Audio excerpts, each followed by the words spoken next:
What's going on, y'all? First off, I'm sure y'all have noticed I've moved past couple of videos. I kind of live in the middle of nowhere. There's not a whole lot of buildings, so the wind noise might be a little wild for now, but just bear with me until I figure out a better camera situation. And whenever a car passes, it's loud as shit. Anyway, there's 5 reasons. 1 second. There's 5 reasons you should buy a single cab over a crew cab or an extended cab, or by Ford calls it super crew and super cab. Anyway, number 1, they're cheap. Go to Ford's website or just go to a dealer website. Now right now it's kind of a weird time because used car prices are still crazy, but build whatever truck you want, single cab, and then build one in a crew cab. There's a couple $1,000 price difference there. It's not a lot, but especially if you're one of those old school guys who likes to pay cash for everything, it's a couple grand you could put in your pocket. Or like $80 off your monthly payment, give or take. So, number 1, they're cheaper. Even though they are a lot more rarer in modern times, even the used trucks are still fairly cheaper than buying a similarly optioned crew cab. Number 2, they're easy to park. So this and the Versa are pretty evenly parked. This is a Nissan Versa hatchback. I hate it. Long story. I'll do a video on this fucking thing someday. This thing is what, 2.5, maybe 3 foot longer. This thing's super easy to park, and I still got a 6.5 foot box. I can put a bunch of shit in. Which there is indeed some shit back here because I do work this truck, even though it is my toy. Number 2, they're easy to park. Number 3, this is probably my favorite one. So, you crew cab guys know what I'm talking about, and I'm sure you do. You ever be hanging out with your buddy somewhere, and they're like, "Oh, hey, let's go do this thing for a couple hours. It'll be fun. Like, let's go bowling or out to the bar." And then everyone piles in your truck because it's the biggest, comfiest one there. Nay, not with a single cab.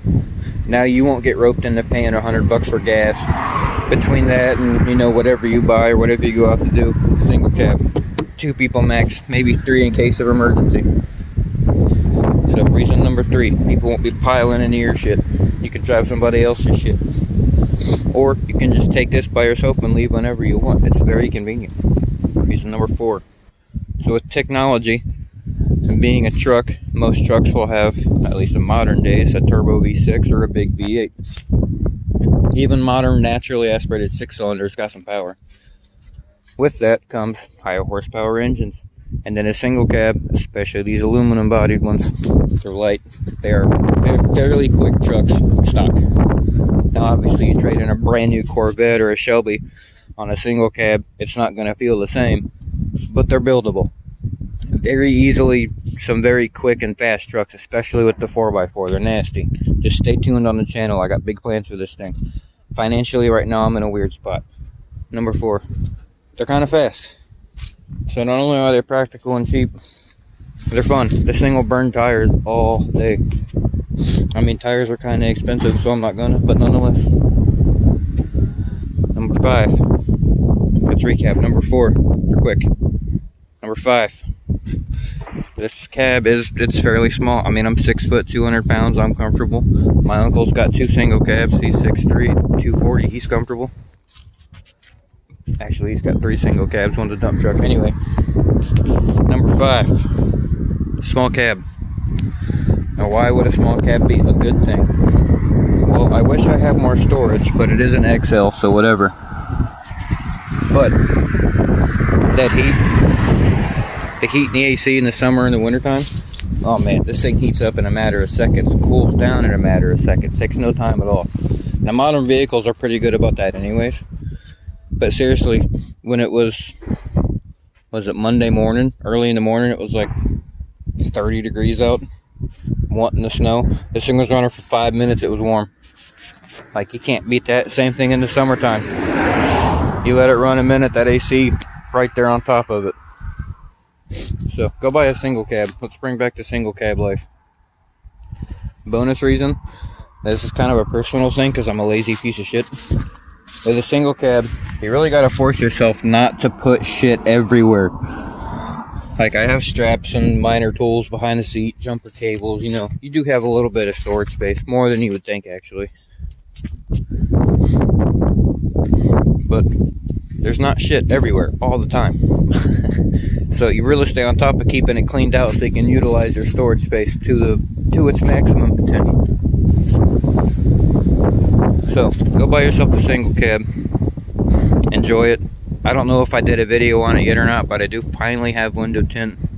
The grill and the emblem are both inside. My painters just moved from one house to another, so it'll be about a month before I can get the grill painted.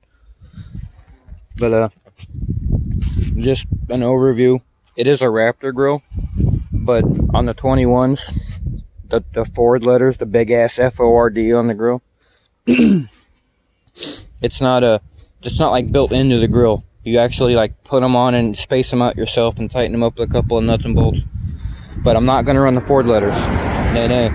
It's the closest I can find to a cheap alternative to the STX Sport Grill, which doesn't have like this bar in the middle.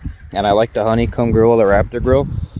So basically picture that, the outside edge, with the 3 Raptor lights in the middle, which I've always been a fan of. No Raptor letters. And then over here is a 2-inch long Coyote emblem. Like it's like a rectangle. It's red. It should be really close to the same color as the truck, actually. And it'll be offset like on the Shelby Mustangs. So that's kind of what I'm going for. I'll keep you guys updated on that. So yeah, go buy a single cab. They're fun. They're cheap. Later, y'all. Appreciate all my new subs. You're all the best. Later.